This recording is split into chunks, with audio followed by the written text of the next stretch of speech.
Nous voilà de retour pour le second épisode de Silex and the City, intitulé Problème de peau. Je voudrais profiter de cet épisode pour vous présenter le fils de la famille Dotcom, URL. URL est un jeune adolescent qui prône l'évolution de l'espèce humaine selon le concept de l'alter-darwinisme. L'alter-darwinisme peut être comparé aux mouvements sociaux ou écolos contemporains comme Greenpeace.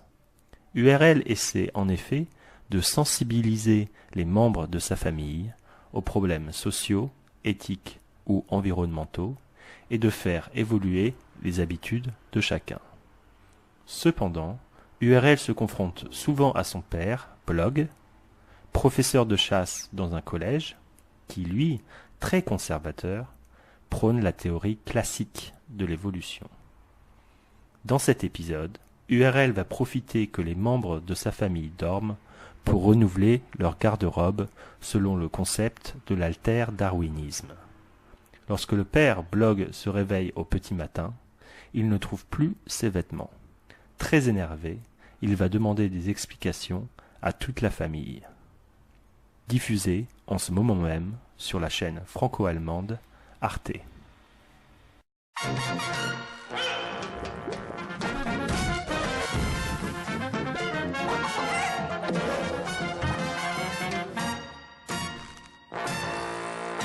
Nous sommes en moins 40 000 avant Jésus-Christ. Toute la planète semble obéir aux lois de la sélection naturelle. Toute, non, une vallée résiste encore et toujours à l'évolution.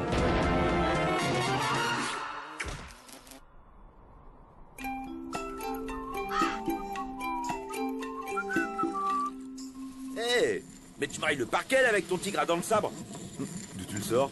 Du chasseur fourrure, tu sais, celui qui est devant le collège. Dis donc, ça a dû te coûter une fortune. C'est la crise et toi tu nous ramènes de la fourrure de luxe. Alors je t'arrête tout de suite là. C'est toi le prof de chasse, Blog. En théorie, tu devrais nous rapporter des peaux de bêtes tous les soirs. L'automne arrive et je te rappelle que sans fourrure, nos chances de survie en période interglaciaire sont proches de 0. Tu sais très bien que le gibier du boulot appartient à l'éducation nationale. De toute façon, j'aimerais bien voir ta tête si je te ramenais les leggings en raton laveur chassés par mes élèves de 4e B. Qu'est-ce que c'est que cette plante toute mimi? Bah, c'est mon ficus. Je l'ai déterré derrière la caverne. Je me suis dit que ça ferait pas mal comme déco d'intérieur. Dis donc, tu serais pas en train de nous inventer l'agriculture, toi? T'as vu les enfants ce soir? Webb s'est couché après le dîner. Par contre, aucune idée concernant URL. Il doit encore être en train de traîner avec ses copains alter-darwinistes. Bon, tu viens au lit. Demain, j'ai cours de préhistoire géo avec les 6e A en première heure. Ouais, j'arrive. Attends, je remets juste un peu d'eau dans le ficus.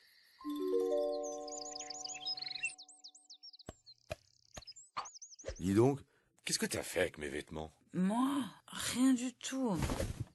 Hé, oh, Webb, c'est toi qui as bougé mes vêtements? Non mais papa, t'as vu l'heure? Trouve rien. C'est bien. Enfin, c'est hallucinant quand même. Qui a touché à mon pagne? C'est moi. C'est moi qui ai brûlé tous vos vêtements. Et vous voulez savoir pourquoi j'ai jeté ces peaux de bêtes dans le volcan? Tuer des animaux pour leur fourrure est l'expression de la barbarie la plus primitive. On n'est plus au Crétacé là, c'est le Paléolithique. Il est temps de prendre conscience qu'on ne peut plus continuer à vivre comme des sauvages. Attends. Tu es en train de dire que tu as cramé toute notre garde-robe parce que tu considères qu'un homme préhistorique devrait arrêter de porter de la fourrure? Ça me paraît la base, ouais. Est-ce que tu te rends bien compte qu'on n'a pas d'alternative et qu'en plein mois de novembre, on va devoir renouveler l'intégralité de notre stock de peau? Alors là, maman, c'est là où tu te trompes. La filière végétale présente une alternative totalement crédible. Avec un minimum de tressage, on peut obtenir des vêtements confortables, résistants et respectueux de la biodiversité. Attends, ces feuilles, c'est quoi ces feuilles? Mon ficus. Mon ficus!